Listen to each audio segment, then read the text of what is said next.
तो आज हम लोग पढ़ते हैं एक बेसिक लॉ है कूलॉम्स लॉ इलेक्ट्रोस्टैटिक्स का 12th क्लास का फर्स्ट चैप्टर का first important things Coulomb's law, जो बेसिकली बताता है कि दो चार्जेज हैं तो दोनों के बीच फोर्स कितना लगेगा, वो फोर्स का अमाउंट कितना होगा।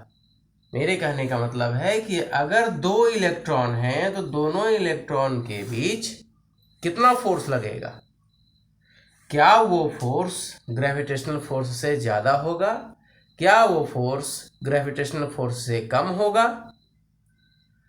तो न्यूटन्स का ग्रेविटेशन लॉ से हमने देखा कि इसके मास, चाहे वो इलेक्ट्रॉन हो या कोई बॉडी हो, उसका मास कितना है, उसके अनुसार एक रिलेशन आया था F is equal to G m upon r square. वैसा ही एक फॉर्मूला कूलम्ब्स ने दिया, जिन्होंने बताया कि दो चार्ज हैं तो दोनों के बीच कितना अट्रैक्शन या रिपल्सन का फोर्स लगेगा। तो कूलम्ब्स के अकॉर्डिंग दो चार्जेज हैं, दोनों चार्ज के बीच लगने वाला अट्रैक्शन का फोर्स या रिपल्सन का फोर्स आवेश का जो अमाउंट है उसके मल्टीपल के डायरेक्टली प्रोपोर्शनल होगा, और जो डिस्टेंस है उसके स्क्वायर का इन्वर्सली प्रोपोर्शनल होगा।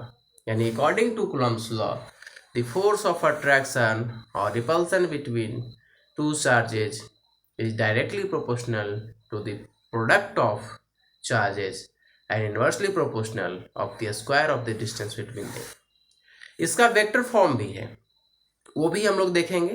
पहले इसका स्केलर फॉर्म देख ले रहे हैं, बहुत इंपॉर्टेंट है, आगे आने वाले चैप्टर में इसका रोल है। आप पोटेंशियल निकालेंगे, जैसे आप ग्रेविटेशनल पोटेंशियल 11 क्लास में निकाल रहे थे, यहाँ पर इलेक्ट्रिक पोटेंशियल आप निकालेंगे। तो इलेक्ट्रिक पोटेंशियल या इलेक्ट्रोस्टैटिक पोटेंशियल आप कह ले तो उसमें उसकी ज़रूरत पड़ेगी।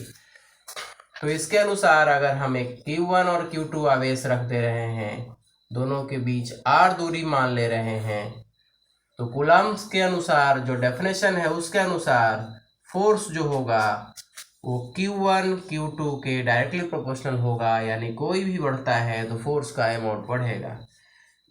दूसरा फैक्टर इन्होंने बताया कि इन्वर्सली प्रोपोर्शनल होगा आर स्क्वायर के, और अगर ये दोनों को हम दो रिलेशन मान लें तो from relation 1 and 2 F proportional Q1 Q2 by r square.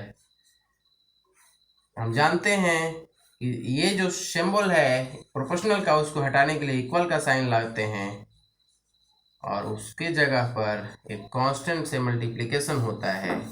Same rule लगा करके एक हमारे पास रिलेशन आया F is equal to K Q1 Q2 by r square, जहाँ पर K permittivity of free space है, जिसका वैल्यू होता है 9.1 10⁹ ये हमारे पास रिलेशन है।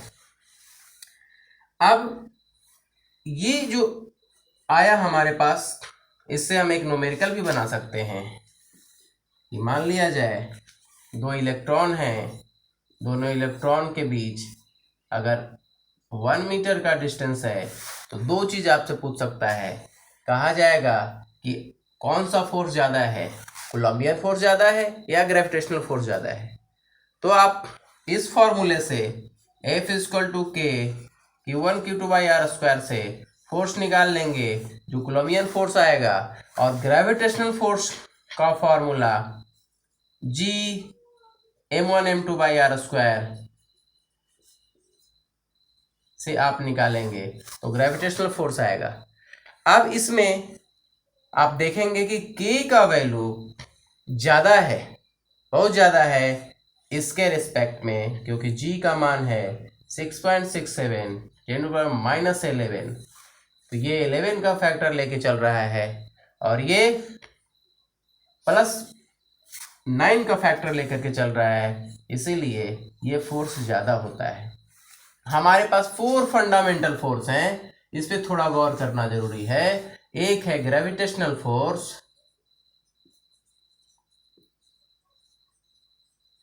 जो 11 क्लास में पढ़ना है, दूसरा है इलेक्ट्रोमैग्नेटिक फोर्स,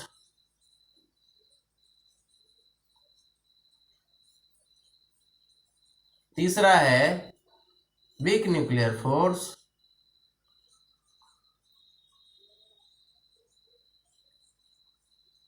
और चौथा है स्ट्रॉन्ग न्यूक्लियर फोर्स। इसमें सबसे कमजोर जो है वो ग्रेविटेशनल फोर्स है और सबसे स्ट्रॉन्ग है strong nuclear force. Electromagnetic force gravitational force से काफी ज्यादा मजबूत है। आपको देखने में ऐसा लगेगा वीक न्यूक्लियर फोर्स सबसे कमजोर है, लेकिन नहीं, वीक भी बहुत काफी पावरफुल है। ग्रेविटेशनल सबसे कम है, उससे ज्यादा इलेक्ट्रोमैग्नेटिक फोर्स है।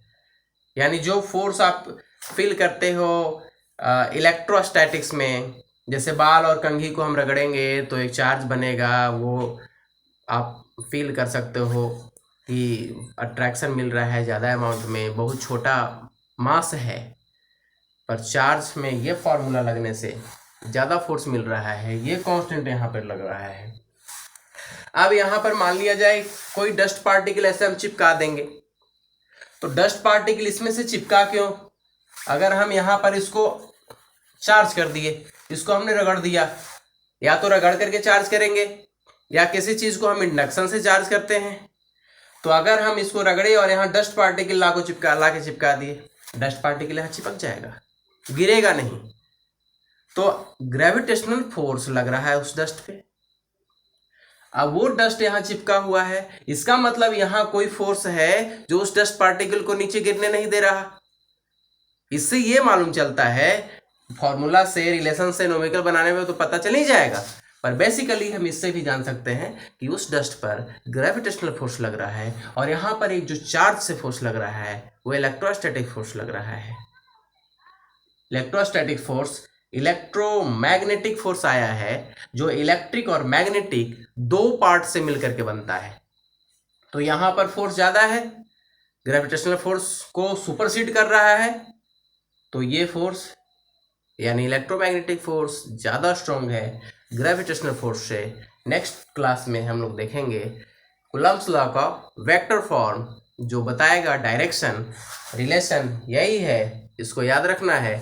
और नेक्स्ट जो देखेंगे हम लोग कूलम्ब्स लॉ का वेक्टर फॉर्म, वो कैसे निकलता है इजली वे में हम लोग बताएंगे नेक्स्ट क्लास में आपको।